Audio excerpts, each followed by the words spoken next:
एक फैसला आने वाला है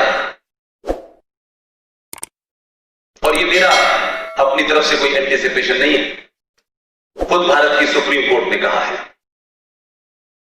उस फैसले की सुनवाई से लगता है कि 150 साल से जिन लोगों का इंतजार था उनके मन की कामना पूरी होने वाली है।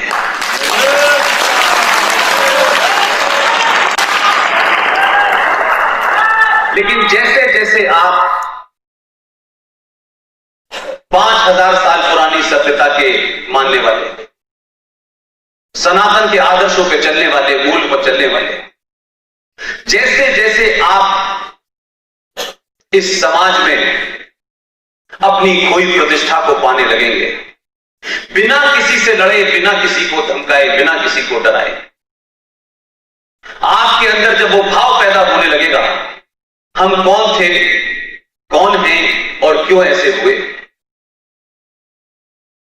और जब आप क्यों ऐसे हुए वहां से शुरुआत करते हैं, तब आपके अंदर अपनी कमियों का भी आपको बोध होता है और उन कमियों को कैसे दूर करें उसका भी एहसास होने लगता है। यह बात अलग है कि इस देश में आजादी के बारे में जो कुछ बताया जाता है 90% झूठ है। मुझे तो इस बात का ताज्जुब होता है कि हमारी संसद में बैठने वाले तमाम सारे मेंबर ऑफ पार्लियामेंट कम से कम वो सत्ता के इतने नजदीक जरूर होते हैं कि जो चीजें, जो इंफॉर्मेशन आम आदमी के पास नहीं आती, वो उनके माध्यम से आनी चाहिए। 97 में भारत सरकार ने जो भारत का संविधान है, जिसकी दुहाई हम सुबह से लेकर शाम तक देते हैं, उस संविधान की 1000 कॉपी छपवाई थी, ओरिजिनल संविधान की, और 97 में जितने भी मेंबर ऑफ पार्लियामेंट थे उन सबको वो बांटी गई थी। लेकिन 97 से लेकर के 2015 तक देश को भारत का संविधान कैसा था, किस तरीके का था, क्यों था, ये पता ही नहीं है। इसलिए अभी मैंने पिछली सभा में राजकोट में कहा, वहां भी कई मेंबर पार्लियामेंट आए हुए थे। मैं आपके शहर के प्रबुद्ध, सीरियस मेंबर ऑफ पार्लियामेंट विजय भाई से कहूंगा कि आप, इसमें कोई संवैधानिक मामला नहीं है, कोई हिंदू मुस्लिम मामला नहीं है, कोई सेकुलरिज्म और कम्युनिज्म का मामला नहीं है, कोई हिंदू मुस्लिम का मामला नहीं है। आप अपने पार्लियामेंट में जो भी साथी हैं उनसे ये जरूर कहें कि जो भारत का ओरिजिनल संविधान था, कम से कम उसकी लाखों कॉपियां छपनी चाहिए। आप कीमत जो भी तय करें उस कीमत पे देशवासियों को मिलना चाहिए।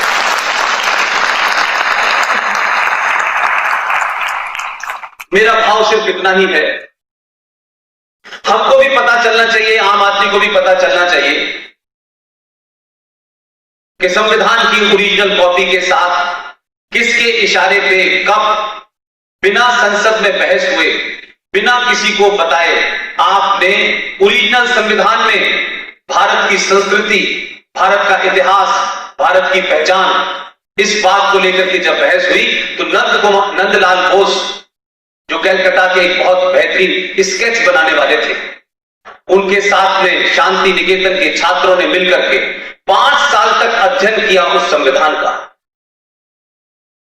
और उस संविधान में भारत की संस्कृति क्या है, भारत के हीरो कौन है, भारत की सभ्यता क्या है, भारत का आदर्श कौन है, इसको 5 साल के बाद उस संविधान के अंदर जो कुछ लिखा हुआ था, जैसे ये लिखा हुआ है, अब कहा तो उसमें ये भी जाता है कि ये बाद में आया, और अब जैसे ये है, ये भारत के संविधान का पहला पेज है,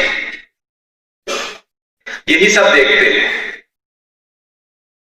लेकिन ओरिजिनल संविधान में ये पूरी स्पेस खाली है, हर पन्ने के ऊपर पूरी स्पेस खाली है, कहीं पे नहीं है, कहीं है। भारत की जो संविधान सभा थी उसने कहा कि अगर इस किताब के ऊपर भारत न भी लिखा हो तो कैसे पता चले कि लोग जब इस किताब को अपने हाथ में ले तो उन्हें लगे कि ये भारत का संविधान है। तो 5 साल के बाद यह तय हुआ कि इन खाली जगहों के ऊपर कुछ ऐसे चित्र लगाए जाएं, ऐसे चित्र लाए जाएं जिससे भारत की पहचान, भारत की सभ्यता, संस्कृति, लोग जो उस जमाने के हीरो थे उन सब की तस्वीरें होनी चाहिए। कुल मिलाकर के शॉर्ट में कहना चाहता हूं कोई 30 तस्वीरों को अप्रूव किया गया और जो कॉपी छपी उसके पहले पन्ने के ऊपर भगवान राम, सीता जी और हनुमान की तस्वीर थी। उसमें श्री कृष्ण की तस्वीर है, उसमें शिवाजी की तस्वीर है। ऐसे कुल मिला के 30 या 22 योद्धाओं की तस्वीरें हैं। और उस वक्त जब ये सब कुछ फैसले लिए जा रहे थे, ना तो आरएसएस पावर में थी, न विश्व हिंदू परिषद, न बजरंग दल, न बीजेपी, न जनसंघ। उस सभा में वही लोग थे जिन्होंने संविधान लिखा था, उन्हीं ने अप्रूव किया था, उन सबके साइन हो रहे हैं उस पर। तो ये एक संविधान बना और फिर किसको ख्याल आया, कब क्या ख्याल आया कि आपने उस संविधान में से सारी तस्वीरें हटा दी। और जब ये किया तो देश को नहीं बताया गया। वैसे संविधान की कस्में खाई जाएंगी और संविधान के बारे में छोटी छोटी बात पे कहा जाएगा संविधान बदलने वाले लोग आ गए। जैसे ही कोई दूसरी विचारधारा का सत्ता के पास पहुंचने वाला होता है, आप कहते हैं ये तो देखिए अंबेडकर के ना मानने वाले लोग हैं, ये तो नाथूराम गौडसे के मानने वाले लोग हैं, ये गांधी के हत्यारे लोग हैं। ये कह के आपको डराया गया ताकि जो कुछ संविधान में हुआ है वो आपको पता न चले। और एक तरफा ट्रैफिक था, एक तरफा कम्युनिकेशन था, लिहाजा आपके पास इंफॉर्मेशन नहीं पहुंचती थी। लेकिन एक दूसरा जघन्य अपराध क्या है, ये ब्रिटेन के संविधान की पहला पेज है। इसमें क्या लिखा है और हमारे संविधान की डेट क्या लिखी हुई है ये आपको पता चल जाएगा। लिहाजा जो लोग इस देश में पिछले 70 साल से ये झूठ बोल रहे हैं कि भारत 15 अगस्त 1947 को आजाद हुआ था और बापू ने हमें आजादी दिलाई थी, वो इस पन्ने को पढ़ लें जो ब्रिटिश कॉन्स्टिट्यूशन का पहला पन्ना है। आपको पता चलेगा कि आपको आजादी नहीं मिली थी, आपको डोमिनियन स्टेट का दर्जा मिला था। इसमें उसकी डेट भी लिखी हुई है। इस डेट के हिसाब से ये 18 जुलाई 1947 को दे दिया गया था भारत की लंदन की पार्लियामेंट में, और आपके यहां 15 अगस्त का राग लापा जाता है। और इसी में ऊपर लिखा है, साफ साफ लिखा है नीचे कि ये इंडिया इंडिपेंडेंस इज 1947 है और भारत का संविधान government of India independence act 1935 की फोटो कॉपी है। अजीबोगरीब प्रोविजन है उसके अंदर।